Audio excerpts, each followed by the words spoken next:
గారు చెప్పింది కరెక్ట్ గా విని దానైనా ఫాలో అవ్వండి. ఏ గవర్నమెంట్ లో ఉన్నా మిస్ అయినటువంటి ఇష్యూస్ ని రికవరీ చేసేటటువంటి బాధ్యత ప్రభుత్వాలు తీసుకుంటే చేస్తాయి. దానికి 30,000 మంది మిస్ అయ్యారు. ప్రభుత్వం రాగానే తీసుకొస్తారంటే మీరు చెప్పింది అంటే 30,000 మందిలో రికవరీ లేదనే కదా మీరు చెప్పింది. అది మీ జ్ఞానం, అది మీ నాయకుడి జ్ఞానం అంటున్నా. మీ నాయకుడు పరిజ్ఞానం అది. వాళ్ళ పరిస్థితి ఏంటి? వచ్చిన ఆ మాట చెప్పాలి కదా పవన్ కళ్యాణ్ గారు స్టేట్మెంట్ ఇచ్చే ఆ రోజే చెప్పాలి కదా. 30,000 మందికి 17,000 మంది 3,000 మంది తీసుకొచ్చే బాధ్యత నేను తీసుకుంటానని చెప్పాలి కదా నాయకుడు. మీరు అర్థం పర్థం లేని వాదనలతోటి వితండ వాదం చెయ్యకండి. పవన్ కళ్యాణ్ గారు 30,000 మంది పైన ఆడవాళ్ళు మిస్ అయిన మాట వాస్తవం.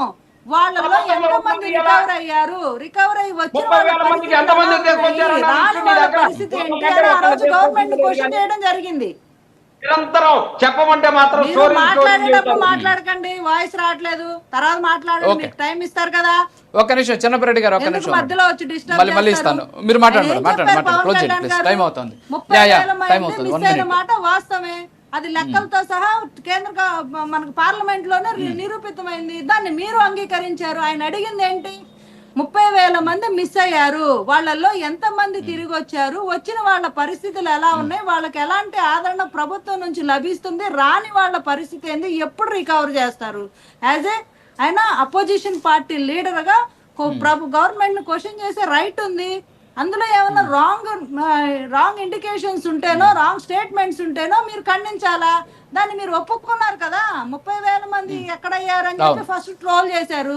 తర్వాత సెంట్రల్ గవర్నమెంట్ పార్లమెంట్ లో పెట్టంగానే మళ్ళీ ప్రెస్ ముందుకు వచ్చారు. మళ్ళీ మీరే అవునవును కరెక్టే 30,000 మంది మిస్ అయిన మాట వాస్తవమే, మేము 17,000 మందిని రికవరీ చేసాము, ఇంకా 13,000 మంది రావాలి అని చెప్పుకొచ్చి మీరే లెక్కలు చెప్పారు. మళ్ళీ ఈ రోజు ఏం మాట్లాడుతున్నారు? వచ్చి 30,000 మంది అంటున్నారు. అంటే అన్ని మాటలు మీరే మాట్లాడతారా? పవన్ కళ్యాణ్ గారు ఏమన్నా ఒక్క పొల్లన్నా ఒక్క అక్షరం తప్పు మాట్లాడారు? టైం అవుతుంది, క్లోజ్ చేయండి. ఒక్క అక్షరం కూడా అబద్ధం చెప్పలేదు. క్లోజ్ చేద్దాం. క్లోజ్ చేద్దాం మేడం. ఒక్క నిమిషం రాకేష్ గారు క్లోజ్ చేయండి ప్లీజ్. 1 minute క్లోజ్ చేయండి. అంటే 2 విషయాలు నేను ఈ డిబేట్ సాక్షిగా రెడ్డి గారు ఎత్తిన దానికి 2 క్లియర్గా చెప్పారు. వాళ్ళ 11 మంది శాసనసభ్యులు ఈవీఎంల మీద నమ్మకం లేకపోతే దయచేసి మీరు ఎప్పుడు రాజీనామా చేస్తున్నారో జగన్మోహన్ రెడ్డి గారి చేత అనౌన్స్ చేస్తే ఇమ్మీడియట్ గా మా అధినాయకత్వం అనౌన్స్ చేసి ఆ 11 సీట్లకి 3 పార్టీలు కూడా బ్యాలెట్ పేపర్లో వెళ్ళాలని నిర్ణయించి అవసరమైతే అధికారులతో మాట్లాడి బ్యాలెట్ పేపర్ మీద వెళ్ళి ఎలక్షన్ నిర్వహించి ఏది రైటో ఏది రాంగో వీళ్ళ డౌట్లు చాలా క్లియర్ గా క్లారిఫై చేసే ప్రయత్నం చేస్తా ఉన్నాం. నెంబర్ 2, ఈ క్యూఆర్ కోడ్ ఉద్యమం అనేది పూర్తి ఫేకు. ఈ రోజు క్యూఆర్ కోడ్ ఉద్యమం పేరుతో ప్రజల యొక్క సెల్ ఫోన్స్ లో డేటాని, ప్రజల యొక్క పర్సనల్ ఫోటోలు వీడియోల్ని, ప్రజల యొక్క బ్లాక్ మెయిల్ చేయడానికి, ప్రజల యొక్క బ్యాంక్ ఖాతాలని, ఫోన్ పేలు, గూగుల్ పేల్ని అన్ని కూడా స్కాన్ చేసి వాళ్ళ దగ్గర పెట్టుకోబోతా ఉన్నారు.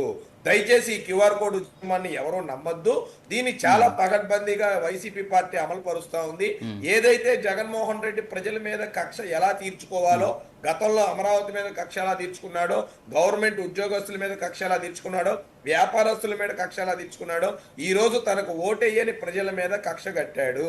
దానికోసం తను నమ్మని క్యూఆర్ కోడ్ ఉద్యమం అని కొత్త ఒక విధ్వంసానికి తెరలేపాడు. దయచేసి దీన్ని ఎవరు కూడా నమ్మద్దు. ప్రజలందరూ కూడా అవేర్ గా ఉండాలన్న సంగతి తెలియజేస్తా ఉన్నాం.